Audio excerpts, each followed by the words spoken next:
Assalamualaikum warahmatullahi wabarakatuh. Kita ketemu lagi di kelas Financial Investment. Sekarang kita udah masuk ke kelompok aset finansial dan instrumennya.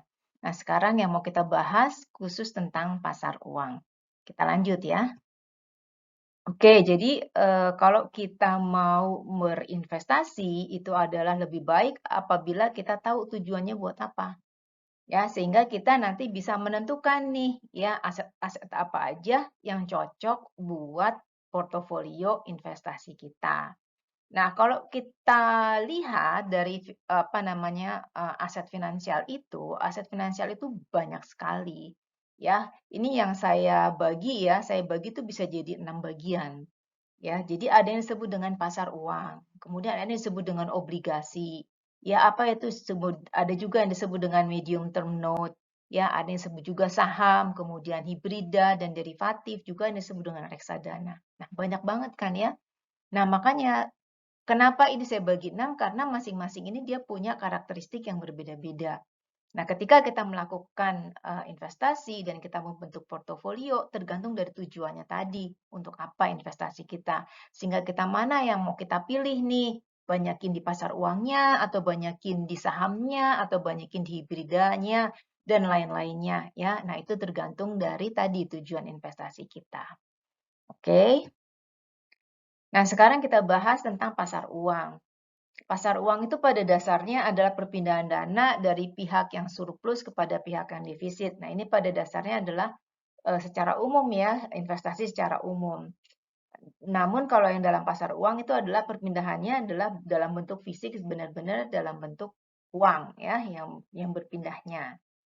Oke, nah kemudian pasar uang ini, kegiatan pasar uang ini diatur dalam Peraturan Bank Indonesia nomor 18/11 PBI tahun 2016. Pasar uang sendiri punya peran ya, 3 peran pentingnya, yaitu mentransmisikan kebijakan moneter, kemudian menstabilitaskan sistem keuangan, dan yang ketiga melancarkan sistem pembayaran. Nah, dari tadi kategori ya pengelompokan dari aset-aset tadi kan ada 6 ya, 6 macam. Nah, sekarang pasti 6-6-nya itu punya karakteristik sendiri-sendiri. Sementara kita ingin tahu nih sekarang karakteristik dari pasar uang itu apa? Yang pertama dia sangat liquid ya. Yang kedua dia punya denominasi besar. Maksudnya apa? Pecahannya tuh besar gitu ya. Pecahannya tuh bisa jadi ratusan juta atau paling enggak 50-an juta gitu ya. Jadi nggak ada yang sifatnya retail atau kecil-kecil kayak 1 juta ya atau 500.000 atau 100.000. Jadi minimal puluhan juta. Itu disebut dengan dominasi besar. Kemudian berjangka waktu sangat pendek dari 1 hari sampai 1 tahun ya. Jadi kalau kita berinvestasi di pasar uang itu kita cuma bisa berinvestasi jangka pendek. Kita nggak bisa berinvestasi lebih dari 1 tahun. Karena lebih dari itu dia udah jatuh tempo, tenornya udah habis. Ya, jadi ini biasanya pasar uang ini kita gunakan untuk manajemen cash dari sebuah perusahaan ya. Ketika misalkan perusahaan mempunyai kelebihan cash ya, nah daripada sayang cash-nya cuma ditaruh di apa namanya di perusahaan aja, cash mereka itu mereka putarkan atau mereka investasikan di pasar uang. Ya, nah kemudian pasar uang juga memiliki pasar sekunder ya. Jadi kayak investasi-investasi lainnya, selain ada pasar primer juga ada pasar sekunder, di mana pasar sekunder itu adalah tempat jual beli ketika apa namanya market atau pasar uang atau instrumen pasar uang tersebut belum jatuh tempo. Ya, kemudian yang kelima adalah over the counter. Jadi artinya dia tidak ada batas waktu dan negara. Jadi pasar uang ini sangat luas sekali ya jangkauannya ya, jadi nggak ada batasannya. Dan kemudian tingkat keamanannya tinggi. Dan yang terakhir adalah tidak berlokasi. Transaksi dilakukan dengan telepon, routers, dan komputer. Jadi beda dengan pasar dengan instrumen keuangan yang lainnya ya. Kalau pasar uang memang benar-benar nggak ada tempatnya. Nah, kalau misalkan kita mau saham ya, saham itu kan ada tempatnya ya. Tempatnya kita mesti misalkan daftar di sekuritas, kemudian tempat penjualannya adalah Bursa Efek Indonesia gitu ya. Nah, kalau pasar uang itu memang benar-benar nggak ada tempatnya, karena memang langsung dia sangat liquid sekali dan hubungannya antara satu perusahaan dengan perusahaan yang lainnya secara langsung. Nah, sekarang kita akan bicara tentang fungsi pasar uang.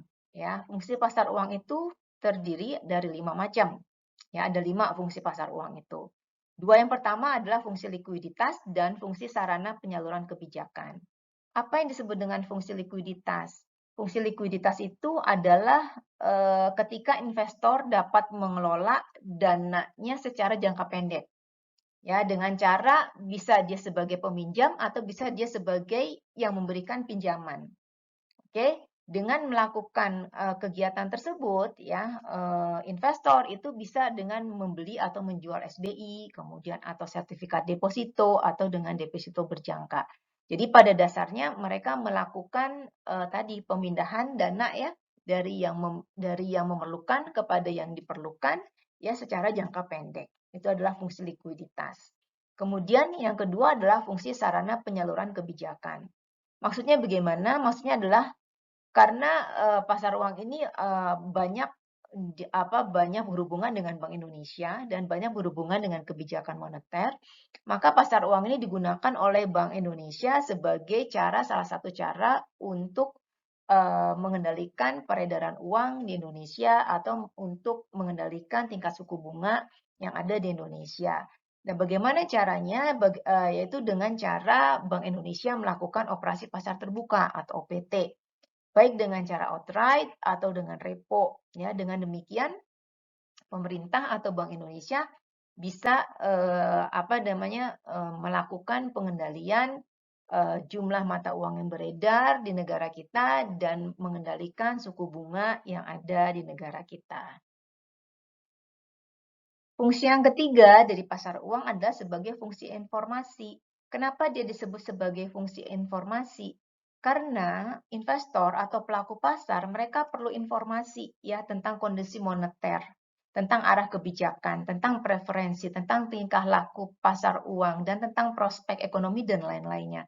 Nah, itu didapetin dari mana? Nah, itu didapetin biasanya dari pasar uang. Jadi, misalkan kita ingin mengetahui nih prospek perekonomian di Indonesia seperti apa atau tingkat suku bunganya akan seperti apa. Itu tergantung dari kebijakan yang dikeluarkan oleh Bank Indonesia atau pemerintah yang berhubungan dengan pasar uang. Ya, karena pasar uang itu nanti bisa menjadi acuan ya, acuan suku bunga ya untuk suku bunga yang ditetapkan oleh bank-bank yang ada di Indonesia, misalkan seperti itu. Yang kedua, ya, maksudnya yang keempat adalah fungsi akumulasi kekayaan. Jadi maksudnya gimana? Dengan adanya pasar uang, individu atau investor bisa mengakumulasi kekayaan dengan melakukan tadi investasi di pasar uang tersebut, ya. Dan dengan demikian mereka bisa menghasilkan pendapatan. Dengan menghasilkan pendapatan artinya kekayaan mereka bertambah ya atau terakumulasi. Kemudian yang terakhir adalah fungsi alokasi kekayaan. Maksudnya seperti apa? Investor, dia dapat mendiversifikasikan dana mereka sesuai dengan risiko dan tujuan dari investasinya.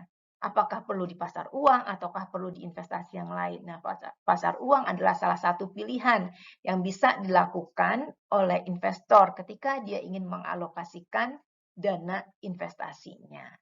Oke. Nah, kalau tadi kita udah bicara tentang apa itu pasar uang, kemudian perannya seperti apa, karakteristiknya seperti apa, kemudian fungsinya seperti apa. Nah, ternyata pasar uang itu banyak sekali macam-macamnya. Nah, ini yang tercatat di sini cuma sampai 8 ya, padahal ada lebih dari 8 ya. Yang paling banyak digunakan itu memang sertifikat Bank Indonesia atau SBI, kemudian promissory note atau promes, atau kita kadang-kadang ada disebut dengan wesel, ada yang disebut dengan giro, ya. Kemudian ada surat berharga pasar uang atau SBPU, kemudian ada pasar uang antar bank atau PUAB, kemudian ada sertifikat deposito, kemudian ada surat berharga komersial atau commercial paper, dan ada bankers acceptance. Jadi banyak banget ya tipe-tipe dan jenis-jenis pasar uang, dan mereka punya kesamaan tapi juga mereka punya perbedaan dan punya fungsinya masing-masing. Nah, kita bahas satu persatu ya pada sesi-sesi berikutnya. Nah, tadi kita udah bicara secara umum ya tentang pasar uang, baik dari fungsinya, kemudian dari karakteristiknya, dari perannya, sampai jenis-jenisnya. Untuk lebih tahu ya kira-kira apa aja sih dan bagaimana aja sih tadi jenis-jenis pasar uang itu bisa bekerja, kita ikuti saja video-video berikutnya. Oke, sampai di sini dulu. Assalamualaikum warahmatullahi wabarakatuh.